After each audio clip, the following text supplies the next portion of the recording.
ગત તારીખ 19/4/2024 રોજ જે BCA સેમ ફોનનું પેપર લીક થયું હોય તેમાં ક્યાંક ને ક્યાંક સૌરાષ્ટ્ર યુનિવર્સિટીને રહેમનજર હોય એવું અમને લાગી રહ્યું છે।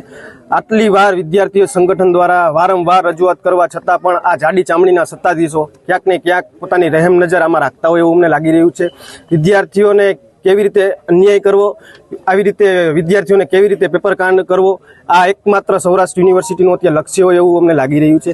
ક્યાંક ને ક્યાંક આટલા બધા દિવસ છતાં પણ કોઈ યોગ્ય પગલાં લેવામાં આવ્યા નથી। એટલે ક્યાંક ને ક્યાંક સૌરાષ્ટ્ર યુનિવર્સિટીના જાડી ચામડીના સત્તાધીશો આમાં ક્યાંક ને ક્યાંક સંડોવાયેલા હોય એવું અમને લાગી રહ્યું છે।